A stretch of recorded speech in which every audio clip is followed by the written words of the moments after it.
Welcome दोस्तों today's exam.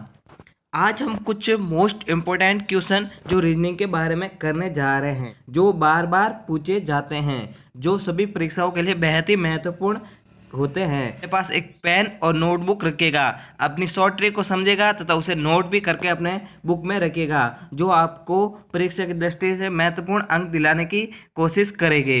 तो चलिए दोस्तों, चलिए पहला क्वेश्चन आपके सामने। तो दोस्तों चलिए आपके सामने पहला क्वेश्चन नंबर 1, नीचे दी गई प्रश्न में लुप्त संख्या ज्ञात कीजिए। सर्वप्रथम आपको पहले क्वेश्चन को ध्यान से पढ़ना है। नीचे दी गई प्रश्न में लुप्त संख्या ज्ञात कीजिए। हमें इस प्रकार डायग्राम दे रखा है जो हमें क्वेश्चन में दिखाई दे रहा है। 3, 15, 27, सेकंड में 6, 31, 56 और थर्ड में 9 और यहाँ पे क्वेश्चन मार्क चिन्ह है जो हमें इस संख्या को फाइंड आउट या हमें आंसर देना है इस क्वेश्चन मार्क की जगह को, जो हमें 4 ऑप्शन दे रखा है, इनमें से एक संख्या होगी और नेक्स्ट संख्या है 81। तो चलिए दोस्तों इस पहले डायग्राम को हम सॉल्व करते हैं। किस प्रकार से इन दोनों को सॉल्व करने पर ये बीच वाली संख्या आई है, इससे और इसको सॉल्व करने से ये बीच वाली संख्या आई है। इसी प्रकार इन दोनों को सॉल्व करने पर ये क्वेश्चन मार्क की संख्या पर कौन सा ऑप्शन आने वाला है हमारा। तो चलिए दोस्तों देखते हैं। देखिए दोस्तों, पहले हम इन दोनों संख्याओं को जोड़ लेते हैं। 3 और 27 कितने हो जाते हैं? टोटल हो जाता है 30। 30 का अगर हम आधा करेंगे, 2 से डिवाइड करेंगे तो कितना आ जाएगा? 15 आ जाएगा। इसी प्रकार नेक्स्ट में चलते हैं। ये शॉर्ट ट्रिक लागू होती है तो हमारी ये ट्रिक काम कर जाएगी। चलिए दोस्तों नेक्स्ट 6 प्लस 56 को जोड़ते हैं तो टोटल कितना होता है? 62 होते हैं। 62 का हाफ करेंगे तो 31 आ जाएगा। चलिए दोस्तों, तो ये हमारी शॉर्ट ट्रिक काम कर गई है। तो इसी प्रकार हम इस क्वेश्चन मार्क की जगह संख्या को फाइंड आउट कर सकते हैं। पहली और तीसरी संख्या को जोड़ेंगे, 81 प्लस 9 को जोड़ेंगे तो टोटली हो जाएंगे 90। 19 का डिवाइडेड करेंगे, 2 से हाफ करेंगे तो 45 आ जाएगा। तो इस प्रकार हमें पता चला है कि इस क्वेश्चन मार्क की जगह कौन सी संख्या आने वाली है? 45, जो हमारे ऑप्शन नंबर सी में दे रखी है। Option number C is right होगा। ए इज गलत, बी इज गलत, डी इज गलत है। तो दोस्तों आपको ये ट्रिक आसानी से समझ में आ गई है। पहली और थर्ड संख्या को जोड़ा और उसका हाफ किया तो ये 20 वाली संख्या आई। इसी प्रकार नेक्स्ट में क्या है? इन दोनों को जोड़ा, हाफ संख्या आई और उसका हाफ किया पर ये आई। फिर इन दोनों संख्या को जोड़ा और इन दोनों संख्या को जोड़ आया और उसका हाफ किया तो हमें 45 प्राप्त हुआ। जो ऑप्शन नंबर सी में है वो हमारा option number C is correct हुआ है। नेक्स्ट क्वेश्चन आपके सामने पढ़िए दोस्तों। पी क्यू से लंबा है, आर एस से लंबा है परंतु टी से छोटा है। क्यू एस से छोटा है तथा एस पी से लंबा है। सबसे लंबा कौन है? ऐसे क्वेश्चन को देखकर विद्यार्थी सर्वप्रथम छोटे तथा बड़े क्रम में चला जाता है, लेकिन हमें इस छोटे बड़े क्रम के हिसाब से नहीं करना है। हमें एक शॉर्ट ट्रिक अपनानी है जो कि इस वीडियो के क्वेश्चन को सॉल्व करने में हम यहीं पे अभी करने वाले हैं। तो हमें इस छोटे बड़े के क्रम में नहीं जाना है। अगर हम छोटे बड़े क्रम में जाएंगे तो हमारा आंसर करेक्ट नहीं आएगा। हमें इसके सवाल को सोल्व करने के लिए एक शॉर्ट ट्रिक अपनानी पड़ेगी। तो चलिए दोस्तों उस शॉर्ट ट्रिक को हम जानते हैं। ध्यान से देखिएगा और अपनी कॉपी में नोट करिएगा। देखिए दोस्तों, इस सवाल को करने के लिए हमें सबसे पहले सबसे बड़े को, सबसे लंबे को सबसे ऊपर रखेंगे, फिर सबसे छोटे उससे छोटे को, उसके लंबे को छोटे को नीचे रखेंगे, फिर उससे लंबे छोटे को नीचे रखेंगे, उससे छोटे को उससे नीचे रखेंगे। इसी प्रकार ही हम क्रमवाई से इस क्वेश्चन को सॉल्व कर सकते हैं। इसकी यही शॉर्ट ट्रिक होती है। पंक्ति वाइज स्टेट लेवल के रूप में हम इसे सॉल्व कर सकते हैं। तो चलिए दोस्तों इसे सॉल्व करते हैं।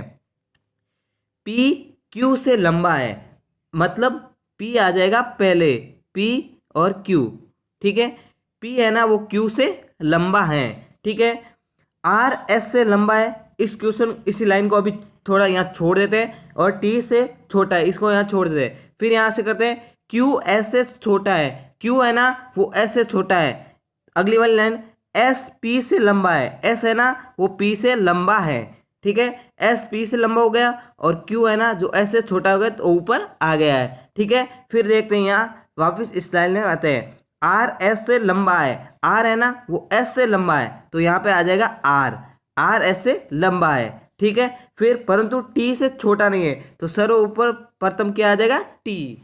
तो इसका सही आंसर सबसे लंबा कौन हो जाएगा, सबसे ऊपर कौन आ रहा है, सबसे ऊपर आ रहा है हमारा टी, तो option number B is correct हो जाएगा। एक बार ध्यान से देखिए दोस्तों, पी क्यू से लंबा है यानी कि पी लंबा है क्यू छोटा है तो क्यू नीचे आ जाएगा फिर आ जाएगा पी, ठीक है दोस्तों। फिर इस वाली लाइन को छोड़ देते हैं यहीं पे, फिर यहाँ से इस लाइन को करते हैं, एस है ना जो पी से लंबा है, एस है जो पी से लंबा अर्थात पी नीचे आएगा एस ऊपर आ जाएगा। फिर दोस्तों क्यू एस से छोटा है, क्यू है ना वो एस से छोटा है तो ये डिनोट हो रही है लाइन, एस बड़ा है छोटा है क्यू छोटा है, क्यू है ना एस से छोटा है तो ये नीचे आ गया छोटा है, ठीक है। फिर इस नेक्स्ट वाली कड़ी में जाते हैं, आर एस से लंबा है, आर एस से लंबा है तो आर आ जाएगा हमारा ऊपर, ये आर हो गया छोटा, फिर परंतु टी से छोटा है, ये दोनों आर है ना वो टी से छोटा है तो ये टी आ जाएगा ऊपर, तो हमारा करेक्ट आंसर कौन सा हो जाएगा, B is correct answer, T सबसे लंबा आ जाएगा। दोस्तों उम्मीद करता हूं आपको ये क्वेश्चन बहुत ही बेस्ट तरीके से समझ में आ गया होगा। इसकी शॉर्ट ट्रिक हमें यही अपनानी है, नीचे ऊपर से नीचे, नीचे से ऊपर, ऊपर से नीचे की ओर हमें ये क्वेश्चन करना है। तो दोस्तों अगर आप अभी तक इस चैनल को सब्सक्राइब नहीं किया है तो चैनल को ज़रूर सब्सक्राइब कीजिए और एक लाइक शेयर जो और कमेंट करके बताइए कि आप किस कंपटीशन लेवल की तैयारी कर रहे हैं, ताकि हम उनका वीडियो उस लेवल के तक हम क्वेश्चन डाल सकें जो आपको बहुत ही बेनिफिट करवा सके।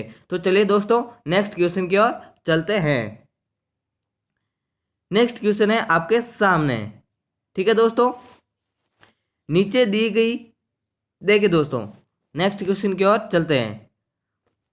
नेक्स्ट क्वेश्चन को ध्यान से पढ़ेंगे, नीचे दी गई प्रश्न का सही वहन आरेख बताइए। हर कंपटीशन लेवल में एनटीपीसी, ग्रुप डी, यूपीएसआई इत्यादि में एक सवाल जरूर पुटअप होता है वहन आरेख के माध्यम से, ठीक है दोस्तों, वहन आरेख के माध्यम से एक क्वेश्चन पुटअप जरूर होता है, ठीक है दोस्तों। ध्यान से पढ़ेंगे, वहन आरेख का सही बताइए, पक्षी है, तोता है, चमगादड़ है, ये तीन है, ठीक है दोस्तों। इसी टाइम में विद्यार्थी गड़बड़ कर जाता है, चमगादड़ को क्या समझ लेता है, विद्यार्थी समझ लेता है पक्षी समझ लेता है, तोता तो पक्षी होता ही है लेकिन चमगादड़ पक्षी नहीं होता है, क्योंकि चमगादड़ एक स्तनधारी जीव होता है जिसे हम पशु की श्रेणी में रखते हैं, वो अपने बच्चों को स्तनधारियों के रूप में पालन पोषण करता है। तो दोस्तों पक्षी तोता के अंतर्गत आ जाएगा, पक्षी है वो तोता है ना वो किसके अंतर्गत, पक्षी के अंतर्गत आ जाएगा, लेकिन चमगादड़ एक पशु या जानवर एक जीव की भांति व्यवहार करता है तो ये अलग टाइप का हो जाएगा। तो चलिए दोस्तों इसको करते हैं, हम वहन आरेख बनाते हैं इसका। देखिए इसका हो जाएगा, ये हो जाएगा पक्षी, पक्षी के अंतर्गत कौन आता है, तोता, ये आ गया इसके अंदर तोता, पक्षी की श्रेणी में तोता, और चमगादड़ क्या अलग ही है तो इसका वहन आरेख ये अलग ही बना। इस प्रकार का डायग्राम हम कौन से ऑप्शन में मिल रहा है, ऑप्शन नंबर सी में ये हमें ऑप्शन मिल रहा है, तो इसका करेक्ट आंसर हो जाएगा C is right, A is botched, B botched, D botched. तो दोस्तों उम्मीद करता हूँ, आशा करता हूँ आप नोटबुक में नोट करते होंगे और एग्जाम के टाइम आपको ओनली फॉर रिवीजन की जरूरत पड़ेगी और आपका आंसर सही हो जाएगा और आप क्वेश्चन को राइट करके आएंगे और समय की भी बचत होगी। तो चलिए दोस्तों नेक्स्ट क्वेश्चन की ओर चलते हैं। पहले क्वेश्चन को ध्यान से पढ़िएगा दोस्तों, बहुत ही महत्वपूर्ण इंपोर्टेंट क्वेश्चन है। यदि 94 94 प्लस 16 इजिकल टू 42 तथा 89 प्लस 23 इजिकल टू 78 हो तो 63 प्लस 45 कितना होगा। इस क्वेश्चन मार्क की जगह कौन सी संख्या आने वाली इन चारों ऑप्शन में से। तो दोस्तों इसी प्रकार इसको ध्यान से देखिएगा ये किस प्रकार फाइंड आउट किया गया है। तो देखिए दोस्तों इसकी शॉर्ट ट्रिक है ज्ञात करने की। देखिए 9 4 प्लस 16 इजिकल टू 42 है।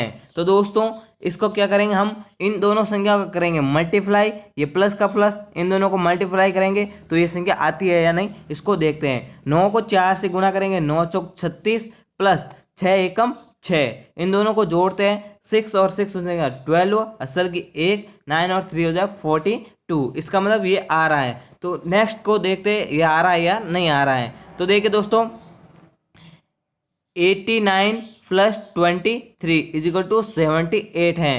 तो 9 अट्ठे 72 प्लस 3 दूनी 6, तो 72 और 6 कितना हो जाएगा, 78 हो जाएगा। इसका मतलब ये हमारी छोटी ट्रिक काम कर रही है। तो हम नेक्स्ट इस क्वेश्चन मार्क की संख्या को इसी प्रकार फाइंड आउट कर लेंगे। तो देखिए दोस्तों ध्यान से देखना, 63 plus 45 is equal to question mark चिन्ह, तो 6 इंटू 3 प्लस 4 इंटू 5, ठीक है, 6 18 प्लस 520 हो जाता है। 20 और 18 को जोड़ेंगे तो कितना आ जाएगा, 38। जो ऑप्शन नंबर हमारा कौन सा सही होगा, सी इज राइट। इस क्वेश्चन मार्क की जगह कितना आएगा, 38 आएगा।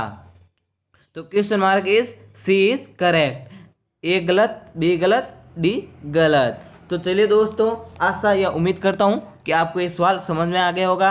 अगर वीडियो पर नए हैं तो चैनल को ज़रूर सब्सक्राइब करें, बेल आइकन को प्रेस करें ताकि जल्द से जल्द आपको नोटिफिकेशन मिलती रहे और अच्छे से क्वेश्चन की आप प्रैक्टिस कर सको।